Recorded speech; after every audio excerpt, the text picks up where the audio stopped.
this nigga. You gon' respect this lava. I'm shooting it if I pull it, boy. Make sure you want this drama. I bring it to you like it's Law and Order SVU. Turn you to a vegetable, now you look good inside a soup. Family come from Bishopville, but I grew up in that Bronx Zoo where they shoot you dead in the street and then dance all on top of you. And I do what I gotta do to make a die. You told me how you had an altercation with a cop on Rikers Island and you ended up losing a tooth. Well, no. On Rikers Island, I had an altercation with a cop. That's not where I lost my tooth at. I'll tell you 2 stories real quick about police brutality in the prisons, you know? Yeah.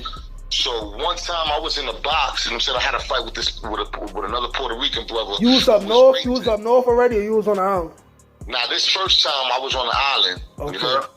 So I had an altercation with a Spanish kid who was racist, and my son Papa, he was black, and dude, you know what I'm saying, tried to play me like I wasn't Puerto Rican because I chill with the black kids, you know what I'm saying? Yeah. So some kid from Puerto Rico. Anyway, I rocked them, and they sent me to the box. So one day in the box, I'm there like 3 days, and they came to my cell and said they was taking me to a psych evaluation, you heard? So they shackled me. I'm in GRVC in the Beacon. So they shackled me, they started taking me down to by the clinic or whatever where the psych was at, and they was talking mad greasy to me. They was trying to bully me, you know what I'm saying? Now I'm young, I'm skinny, you know what I'm saying? They thinking, but I'm not so. I'm telling them, yo, just do your job, fam. You don't even gotta talk to me, you know what I mean? So it was Officer Sanchez and Officer Santoro. So when we get to the right outside the door where the psychiatrist was, they sat me on a yellow chair, and Sanchez left, and Santoro kept, you know what I'm saying, berating me. So I said something back, you know what I'm saying, he ain't like my attitude. He grabbed me by the throat, started choking me, you know? Yeah. When he let go of me, I spit at him. So when I spit at him, because I'm shackled, I couldn't do nothing else but spit, you know what I'm saying? So I spit at him because I was angry, and he beat me up, bro. He started punching me in my face. Bing, bing, bing. Well, when he went to punch me, I kicked my feet out. So he fell on top of me. We both fell. And he hit me. Bing, bing, bing, 3 times. The lady in the psychiatrist's office, I guess she heard the commotion. She opened the door. She started screaming like, yo, what you doing? You can't do that. Bunch of police came. They grabbed me, whatever. They gave me an extra 60 days in a box for that. You know what I'm saying? Anyway, that was my first, you know what I'm saying, incident, you know what I'm saying, with police putting their hands on me.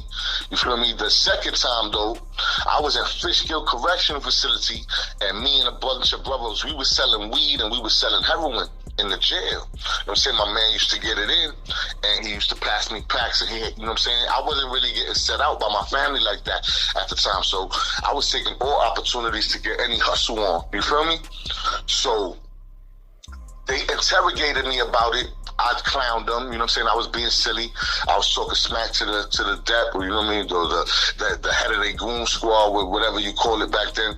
And New Year's Eve came. This was a couple days before New Year's Eve. So when New Year's Eve came, I had some bud. So I threw a little party in my dormitory. I started spreading love with the other brothers in the shit. And other brothers had bud too. So we started spreading love. I'm throwing baby powder in the air. You know what I mean? I'm doing whatever I want. And 4 o'clock that morning, they snatched 10 of us up, bro. They came. Because they smelled the ball, whatever. They came, they took us off a piss test. I got another 60 days in the box in Fishkill. When I was in a Fishkill box, there's these 2 officers. They both name is Raposa, a father and a son. So the father worked the daytime, and then when he was leaving, his son would take over. You know what I mean? So one day, the father, he come to my cell, and you know how up north they give you the green rule books? Well, he tells me I got a bunch of books underneath my table, so he told me I had to pick them up. But they was neat, but he said they don't belong under the table. So I opened up the green rule book. I said, yo, it don't say that nowhere in this rule book that I can't do that. You can't make your own rules, you know what I mean? So he didn't like my attitude. So he said something, we argued. It was the same day, it was shower day too. But he had let some inmates out their cell to play chess. He opened my cell too. But when I came out, he was like, nah, not you. You go back in your cell, lock in. I'm like, all right, whatever, dog. You know what I mean? I locked in. Anyway, when his shift was over, he leaves. His son comes in. So now I don't know if you're familiar with Fishkill box, but in Fishkill and I guess all the boxes that I've ever been to operate pretty much the same. On shower day, they normally start from the first cell to the last cell, or from the last cell to the first cell. You know what I'm saying? And they come to your cell, they cuff you from behind through the slot, and they walk you to the gate, and they throw you in the shower cell, and you take your shower. They ask if you want a razor. They give you the razor through the bars. And this day, they didn't do none of that. This day, on shower day, they just cracked 24, said I was my cell. So I never heard him call no other cell when I was awake. So I looked out, and he's calling me over. He's like, yo, come there. So I'm like, this is weird. No, this is not how they operate. He not even coming to cuff me. So anyway, I was like, whatever. I came out. So I walked to the shower in my boxes. I got my boxes, my towel, you know what I'm saying, my shower slippers. I walked to the shower. He opened it. He let me in. Officer Reposer. There's 2 officers on the tier though right now. Him and this kid, dude named Lestarge. Anyway, they throw me in the shower, gave me a razor. They never cuffed me. I take a shower, I shave. When I come out, I'm like, yo, CO, I'm finished. He came and he didn't cuff me again. He just opened it up. So now back then they used to have a camera on the tier, but there's no camera in the property room. You know what I'm saying? Where they keep all our stuff while we're in the box. So he's like, I got the razor in my hand, son. I could have did whatever I wanted, but I wasn't on that. So when I came out the shower, I'm still not cuffed. I'm thinking that's odd again. I'm like, yo, why they not cuffing me? But whatever. He's like, yo, go in the property room, throw it in the bucket. So he walks me into the property room. They had like a Tootsie Roll bucket where they used to throw the used razors. So when I went to throw the used razor in it, I felt something was gonna happen. But when I went to throw the used razor in it, boom, son snuffed me. You heard? Wait. Why he even had static with you? I guess his father and the dep, they didn't like my attitude. You know what I'm saying? So I guess they must have had a discussion, you know, that I wasn't there for. Like, yo, we gonna set son up. You know what I'm saying? Get him out of here, whatever. I don't know, but this is what happened.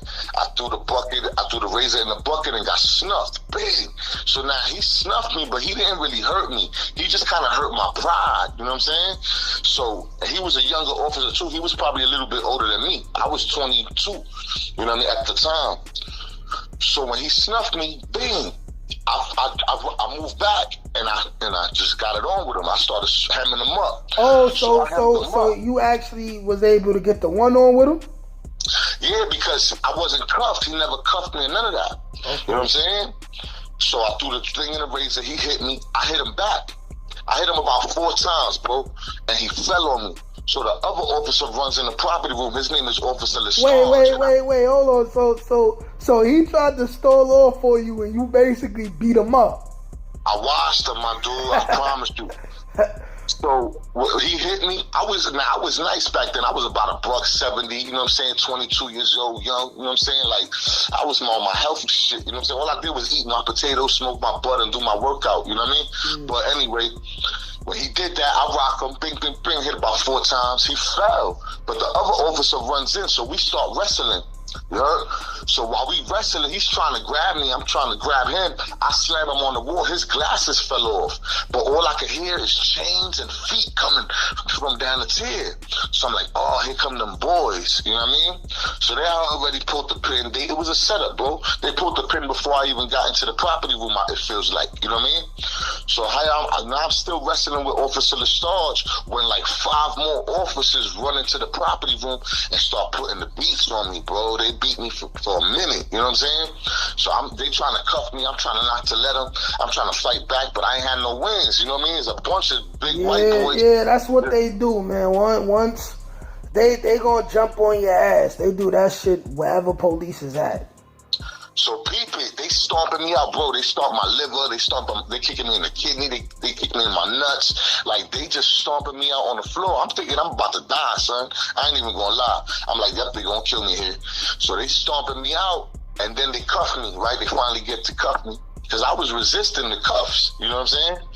So they finally cuff me. They stand me up. They holding me on 2 sides. The ward, what you call it up north, bro? The captain, whatever. The head of the ain't it like a sergeant? Like a sergeant? Yeah, the ones with the white shirts. So he come in. the one that I disrespected during the interrogation about the drugs, because they tried to interrogate me. The one I disrespected, he comes in. So he's like, yo, what happened? He came in last. So I'm cuffed. Now, this is a big white boy. He kind of brolic, too. So he runs in. He's like, yo, what happened? So the officer reposer, he's exaggerating. He's still on the floor. He could have got up, but he's trying to make it look good. You know what I'm saying? So he's still on the floor when his boss comes in. And the boss is like, yo, what happened? So Officer Raposa's like, yo, this inmate got out the shower and assaulted me. But that's not what happened. You know what I'm saying? Y'all let me out with no cuffs and you hit me. But anyway, so he's lying. So the captain, he's like, oh, you want to hit my officers? And boom, he rocked me in my face, bro. You hear me? Yo, he hit me so hard, I saw 5 of this nigga, bro. You hear me? Excuse my language, I saw 5 of him. So I'm dizzy. I'm super dizzy, right? Oh, I get it. So that's why he didn't cuff you. So in worst case scenario, when a high authority came, he could say that this inmate assaulted me. Exactly. So the captain rocks me. I see 5 of him. Then he's talking to me, but I can't hear him because all I can hear is the ringing in my ears. You know what I'm saying? My ears is super ringing. So he's talking, I don't know. Then I see 3 of him. He start merging. I'm standing there for a little minute, and I'm choking on something. Bro, I'm choking on my tooth, bro. You know? So I coughed it up on my tongue, and I felt it. I swiveled it around. I'm angry, bro. I'm like, wow, yo, I had mad fights in my life. Nobody ever knocked my tooth out. You know what I mean? So I'm mad. So he's talking still, and I swiveled the tooth around my mouth, and then I spit it at him. It hit him in the cheek. When I hit him in the cheek, he was like, you mother effer. And boom, he gut shot me. You heard? I lost all my air, son. This dude hit hard. You hear me? This dude hit hard. So he hit me in my solar plex, basically, and I couldn't breathe. So I'm like, oh, I'm gonna die. Anyway, I didn't die. I'm here talking to you. But they picked me up by my arms and they threw me in the cell. So now I'm on the floor, cuffed in my cell. I'm hurting, bro. And a couple of minutes later, they let me lay on the floor for like 5 minutes, bro. They came back. They was like, yo, give us those cuffs. So I get up. It was hard to get up, too, because I ain't had no hands. You know what I mean? I had to slide to the wall and use the wall to help me prop myself up, and I was hurt. So I give them, when I put my hands through the slots, they squeeze the cuffs tighter. I'm like, oh man, these dudes don't stop. Anyway, they leave. They take the cuffs off, they leave. Then that captain dude comes back. He's like, yo, we gotta take you to the infirmary.